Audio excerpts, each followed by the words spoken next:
In your opinion, do you think schools are ready for an emergency like a school shooting in terms of security? Absolutely. We have a real good staff. We've been trained in it. We have Officer Crawford here that will go, if I'm absolutely sure it won't happen in my lifetime, but you just don't know. Officer Crawford will go to it and he will eliminate any threat that we may have on this campus. What resources or equipment would be necessary in order to ensure school safety? I think we're doing pretty good with one of the greatest things that the school's ever had is when they put the perimeter fence up. We also, one of the greatest things that we have is our location. There's soft targets and there's hard targets. Soft targets mean they're easy to get to. Hard targets are hard to get to.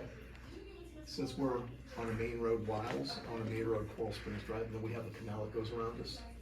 Even though we have a neighborhood in the back, we're really good with our camera surveillance. And this King over here, she watches the cameras.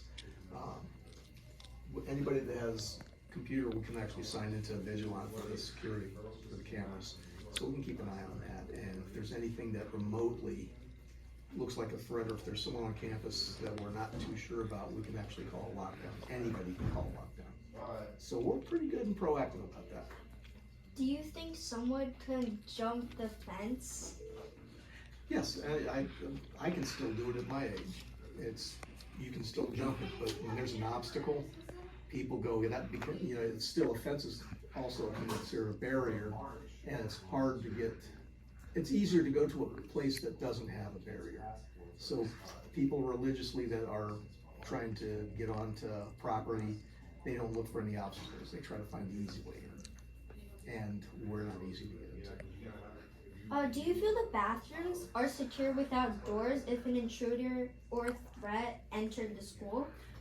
The bathrooms, the reasons there's no doors is that was probably late 80s that the school board came out, because a lot of the kids would go in there, close the door, and that's where they would have fights. But if we do have an intruder, one of the things that I'm not sure if you girls already noticed, if you get caught in a lockdown and you're in the bathroom, you're gonna hide in the stall, put your feet up, and if we had doors, how are you gonna lock them? You could unlock them from the outside with a key. And they do have one of the doors down by the cafeteria like that for the teachers. It's not that easy. Just gotta hide. One of the biggest things, hide or run. If someone gets on this campus, one of the best things to do, even though I'm positive this is not gonna happen to us, but gotta throw the disclaimer that it still could happen. You gotta take care of yourself. If you don't know where you're at, you just, if you're outside, you keep running and you keep running and you keep running. Do you think classrooms could be entered by a threat if glass is broken and they reach in to turn the door handle so they could come inside while the kids are exposed? Anything's possible. If someone comes in with, like the fire department has a ram, if that door's locked, they can literally take a ram and breach the door. Again, it's hard to do, so it's odds are, with the doors locked, they're not gonna be trying to. There's so many barriers they have to cross before they even get inside the school. Since windows to the outside don't have metal wires and aren't tinted, in your opinion, how easily could an intruder enter a classroom? You talking about like the 8th grade building that's up front here?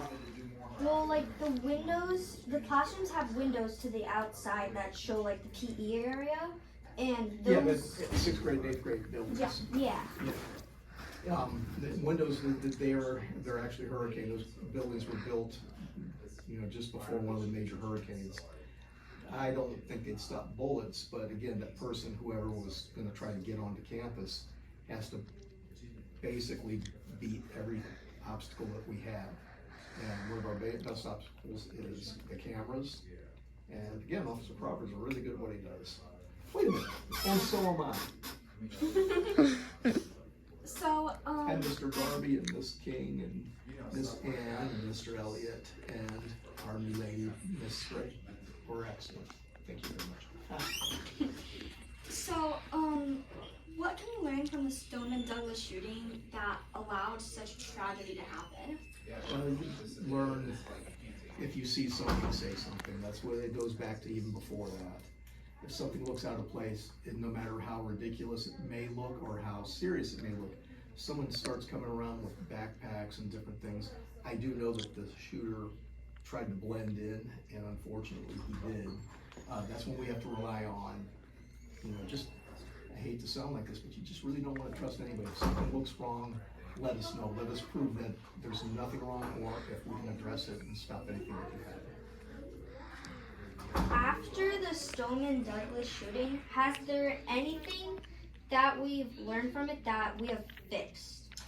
Yeah, before then, we had, they started doing locking gates. So that's probably the biggest thing. I know that MSD has increased their security team by about 3 times what they had, and they also have several deputies when most schools just have one. Some high schools have 2. I think they've got 3 or 4. Again, it's a tragedy that hopefully I'll never ever hear about anything around the country or the world that happens again, especially when it hits so close to home. What could still be fixed? Like, from that problem, what could still be fixed? I'm a firm believer in the more security the better, but that, like here, we've got a pretty good staff team. I would love to double that size. So I would imagine that, if it would be possible, but it all comes down to,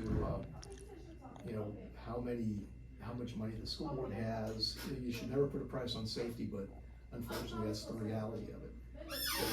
If I had an unlimited budget, there's so many things I would love to do here, let alone areas. So, but when it comes to more security, the better. I would love to have another officer here. Are you in your room so I can give you a call? All kinds of ways. Radios are huge too. If you can't communicate, then you're almost out of luck. So with our project, what we're trying to do is implement certain safety equipment that could reduce the likelihood of such tragedy happening again. So some things like that would be to make thicker wires on the windows of the classrooms. Redesign the windows. Yeah, and then also the windows to the outside would also have wires in them, and they would be tinted, so you could only see from the inside, not out. There are bulletproof windows, bulletproof glass. Again, it's sad to say this, but it's a lot of money.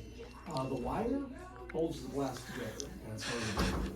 Yeah. However, they can still break. We've had that happen in the hallways over by PE, and the kids would think it was cool to try to kick the bar to open the door, but their foot hits the glass. It'll shatter, but the wire mesh keeps it from collapsing more than anything. But yeah, anything extra would always help. Yeah. And And the then, tinting, I always like tinting. However, I don't know, this building here was designed, that's why, we don't have any exterior windows. But the new buildings, they do have exterior windows. And they're supposed to be twice as good during a hurricane than this building. Interesting, huh? yeah. And then we also wanted to add doors to the bathrooms. How do you feel about that in your opinion?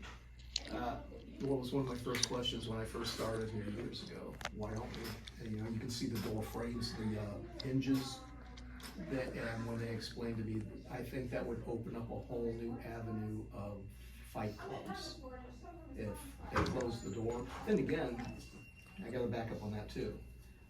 My security team and myself, anytime we walk past a bathroom, we go into it and check, just make sure no one's messing around in there. Doors closed, more things can happen. So I like the idea of not having doors there. But when it comes to getting caught in a lockdown, you don't come walking out of the hallway, because we will check bathrooms. I'll go in the girls' bathroom and if I have to. And if anybody's in there, hopefully they're hiding at that point. That's part of the drills that we have. The more training, the better. I think that's everything. I think that was pretty good. Thank you. guys.